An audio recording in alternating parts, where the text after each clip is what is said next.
Keep it up. All right, so what are you talking about today? Hey guys, welcome to my channel. This is the special guest right here. This guy. What's your name, sir? Oh, really?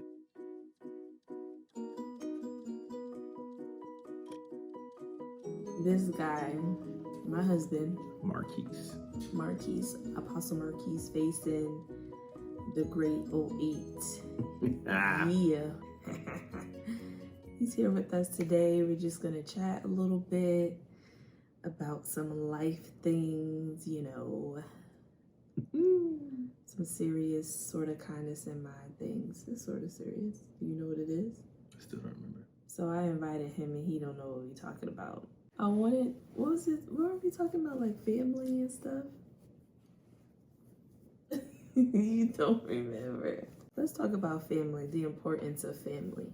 That's what you want to talk about? And relationships overall within your family. And I think that's where we're going, like interactions. We can talk about family and stuff. Talk about family and stuff? Yeah, like importance of family and all of that wonderful stuff. What do you want to talk about with family? Important stuff on being family. Important stuff on being family. So, okay, let's talk about this. Okay. So we started our family very, very young. Or very early, I'd say. Because young is in the eye of the beholder. That's a fact. But we started our family very, very early. How do you feel, like what's your take on that? How do you feel about us starting the time that we did? How long we've been a family and the different things we just had to endure and face and yeah. How do I feel about it? I am very happy that we started our family when we did. I am incredibly grateful that our lives went the direction that they did, because I still stand by that. As my wife said, we were young when we married and had children. We did it the right way, y'all. No shots to anybody else's experience, but our way was right. Amen. Glory to God. Hallelujah. And these days you got to preface that, because when you say that you started having, you made a family early or young, people think all kinds of things. That's their prerogative. That's their prerogative. I mean, I get it, wanting to clear stuff up, but just like in my older age, it's like whatever, because this is gonna go off into something else. Mm-hmm. But it's like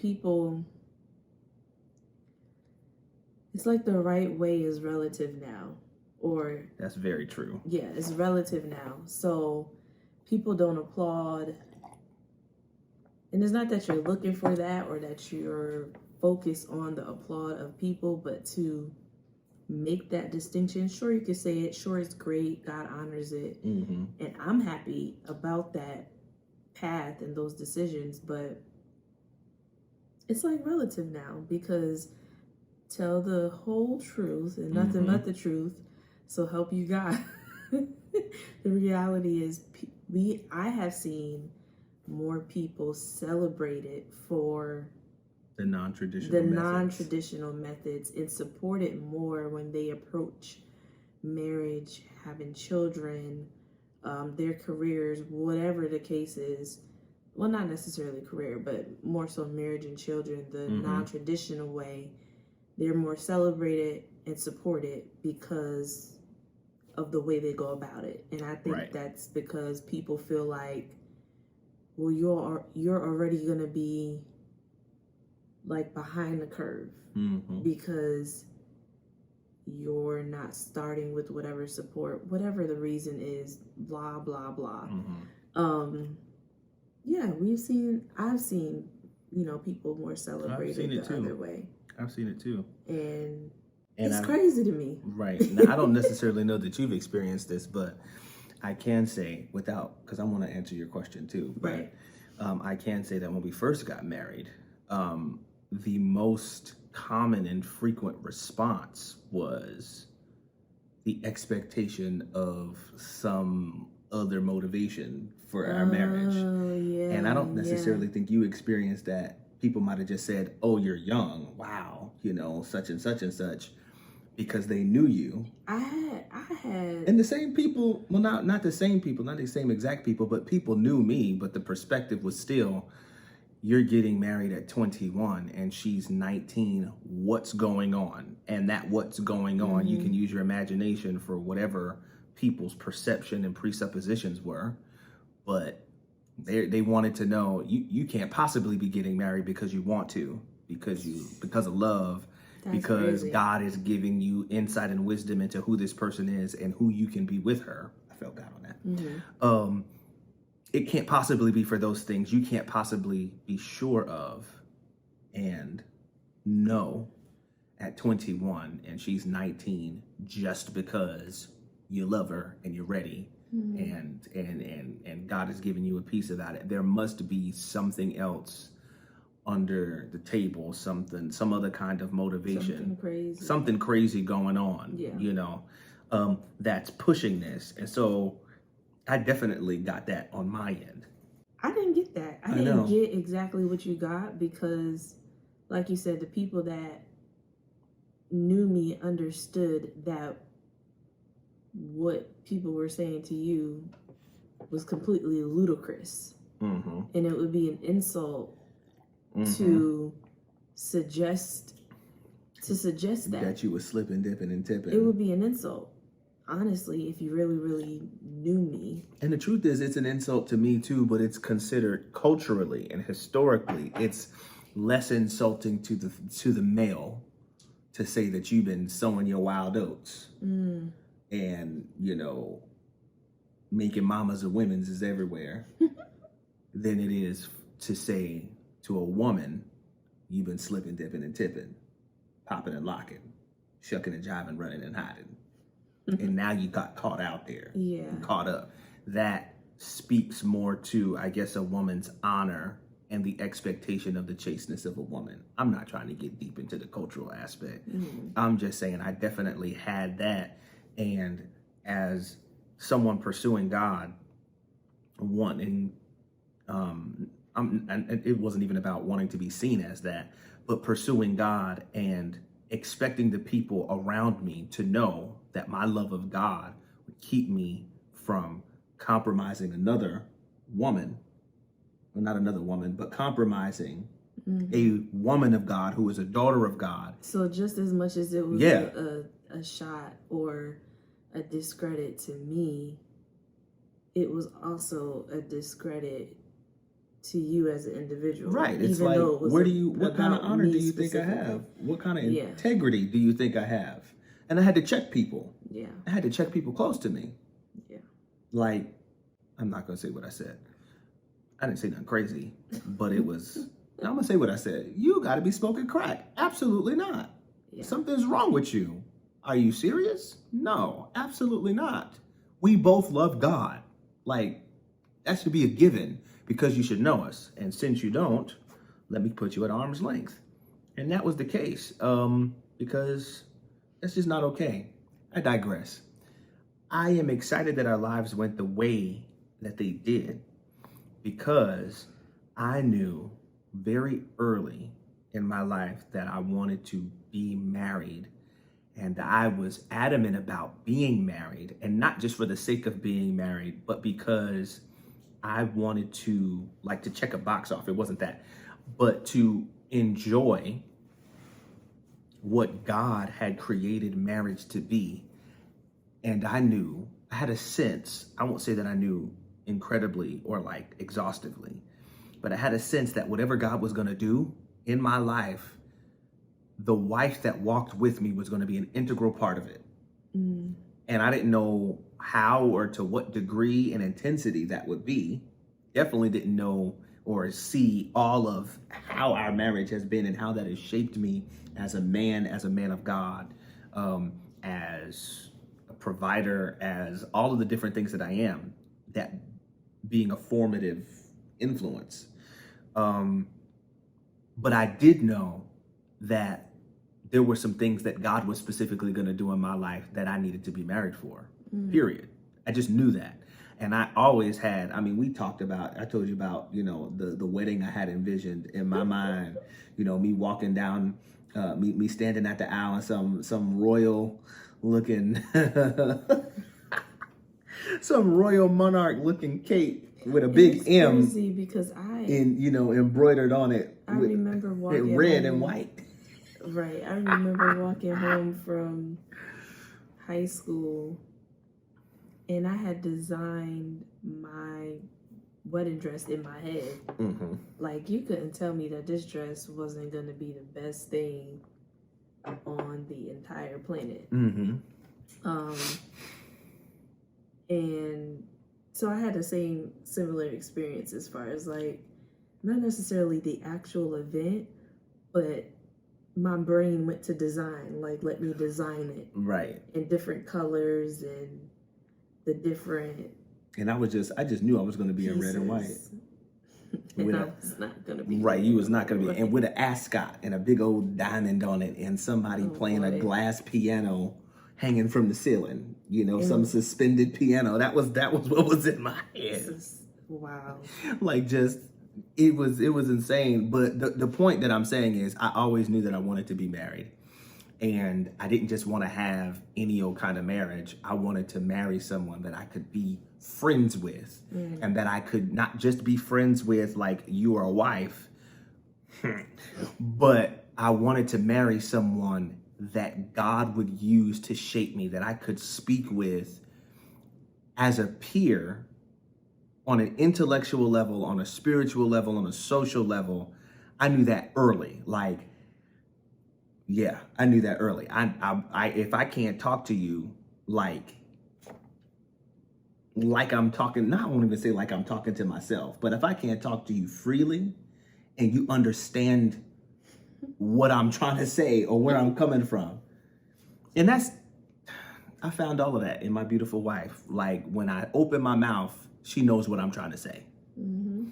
However I'm saying, whatever I'm saying, you know where I'm coming from. You know my heart. Mm-hmm. And I'm glad that I found that at 21 and I didn't have to wait till 28 and muddle through and be single and trying to prophesy and beat off all the fleshy women's. Honestly, I think, because that's hogwash. I think, like, the point is, I can say that I feel like over time, I have grown tremendously, tremendously grateful. Like, I don't think it was a thought on my mind, like, earlier on, like, oh, this is so awesome because awesome and amazing because I think it was awesome because it's like, okay, I know, like, now I know, because you know that was my thing. Who am I going to spend the rest of my life with at 17? I'm like, I just want to know. Where's he at? I don't even necessarily have to be married right now, but I just want to know, like, who is he?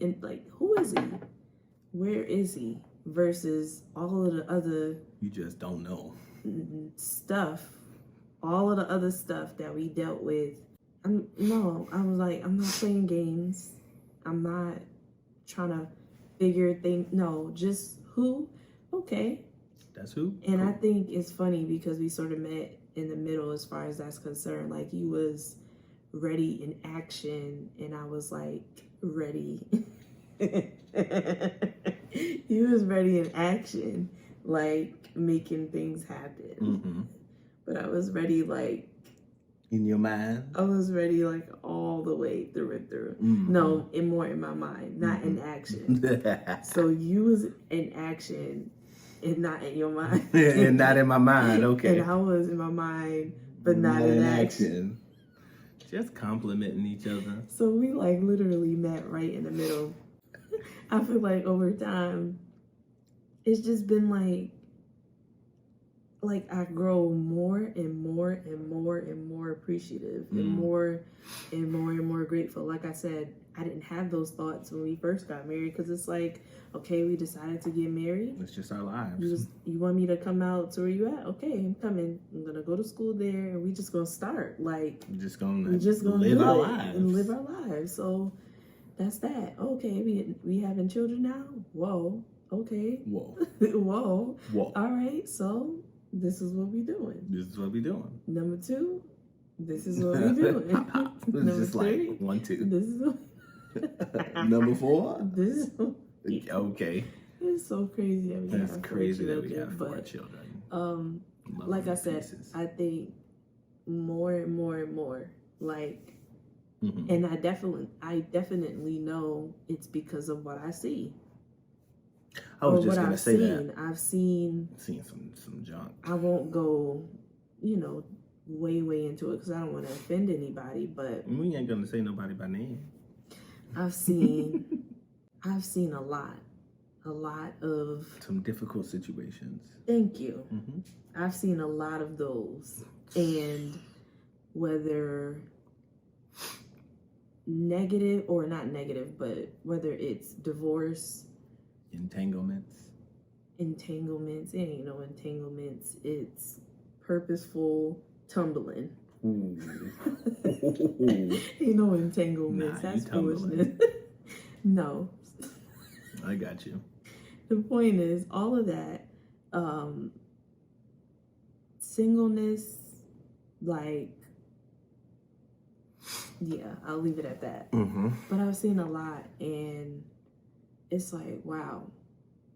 Even in this pandemic, it's like, God, if I was somewhere just not with my husband, like, I wouldn't like it. I just wouldn't like it. And I'm trying to, choose my words carefully, like I said, because I don't want to offend nobody. But I've seen a lot. I know you don't care. No, I don't care. But I've seen a lot, and it's just like, wow, God, you have really blessed us with a marriage, children, careers, education.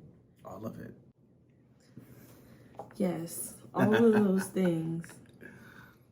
There are so many people that are still searching in all of those areas. Yeah. The way that we can sum it up perfectly is God blessing us with certainty and the ability to make decisions wisely, carefully, and precisely. Yeah, that's it. And it's all because of him. It's not, oh, we're so wonderful, we're so great. Mm-mm. We deserve it. We, put ourselves in the best. No.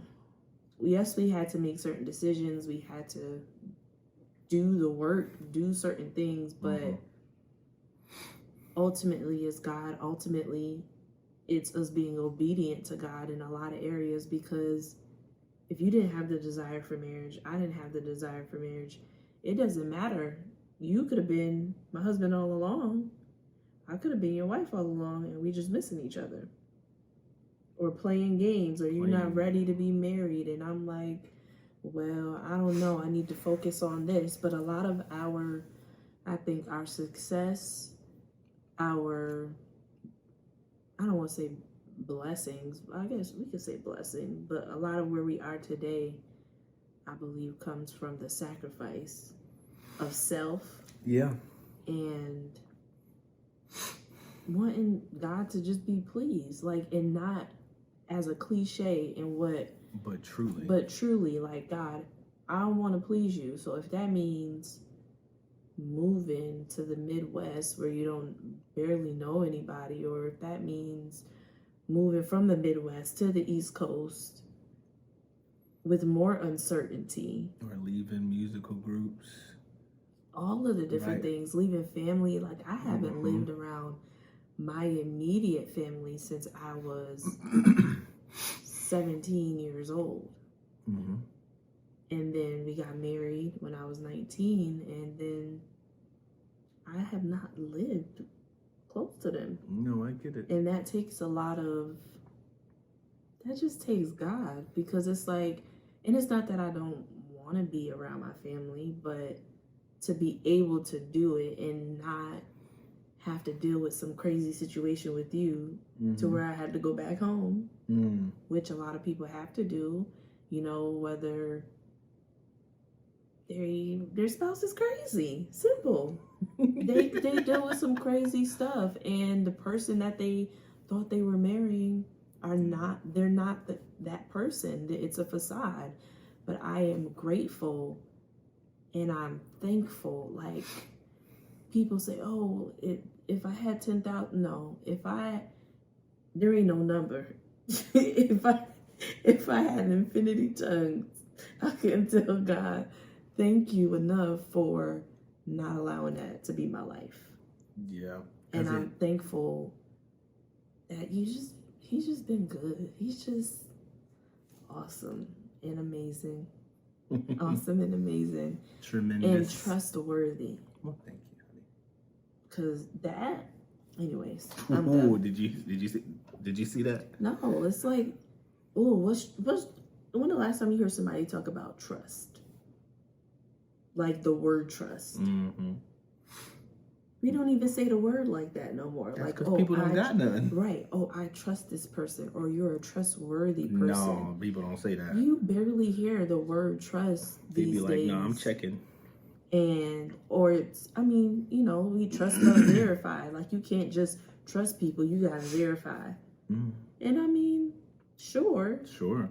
But it's... Some people you should just be able to trust. Some people you should just be able to trust. And that's a whole other conversation. That's a whole other conversation. I will say that backtracking, just not a lot, but just from my perspective, going back to when we started, and from my perspective, I definitely know that the reason our marriage is as successful as it is, and still with room to grow, but even that growth will be facilitated by, as you said, our desire being to please God above all else. Absolutely. That is the reason we're still married. That is the reason we are happily married. There's a lot of people that stay married because they don't want to split up kids. They stay married because it's cheaper than getting a divorce. That's a fact. They stay married because they're just used to being married, and as much as they can't stand their spouse, they also don't want to go through the dating stuff and being alone, or whatever the case is, or they share everything as it is, or because divorce is too scary, being by themselves is too scary, whatever the case is. Yeah.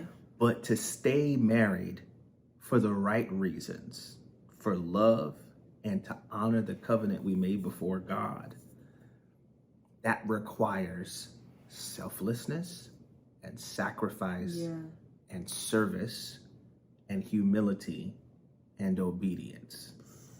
And anybody who knows me or seen me on any other platforms, you understand that the 6 things I just stated are the love languages of God. That's how God expresses love. And that's how he expects us to express love, not just to him, but to each other. Even with all of those, it's almost as if you have to do them simultaneously. No, yes, if you're missing one. It's like, if you're missing one, you're in trouble. Yeah. It's obedience. And that's the work, because people talk about marriage is work, but that's the work. That's the work.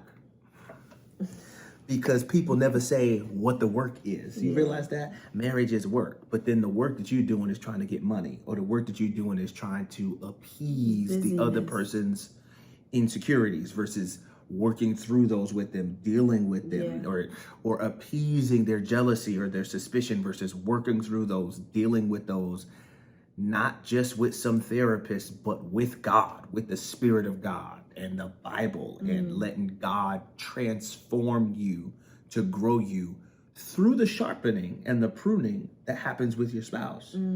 Like, there's some stuff I just wouldn't have learned, and I told some people this. There's some stuff that I just would not have learned, that God would not have revealed to me apart from being married, because there's some things that you just won't be able to learn in any other context. I don't care how close your best friend is with you. There is a covenantal partnership that exists in marriage, the covenant of marriage, that institution of marriage, where the person has an access to you that your mom and daddy don't have, that your closest friend don't have. And I always say this, I think it's crazy that we can understand those kinds of principles when it comes to everything else. But when it comes to God, it's like we have brain farts. Like, your mind don't work no more.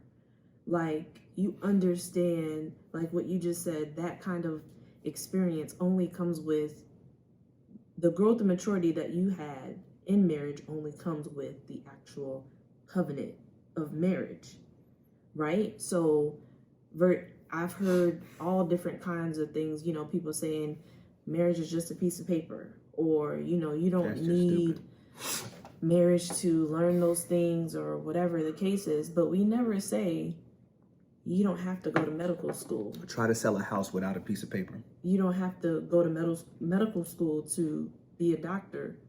You can learn how, sure, and that's true. You could learn on the fly. You can go on YouTube.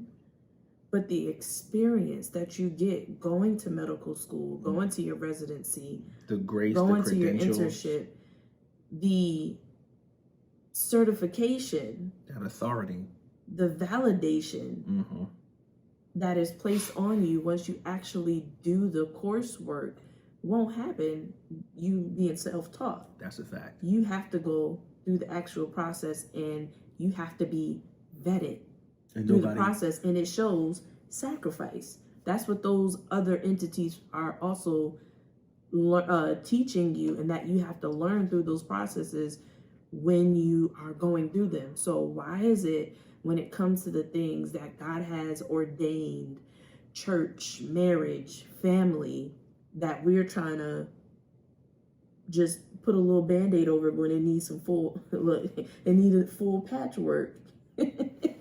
Short answer. But you want to put a Band-Aid over it and not go through the actual process. The work. Yeah. And get rid of yourself. I love that. And not just do it because, oh, you in it now, like you said. But how about we go through it with joy, with happiness, with love, with care?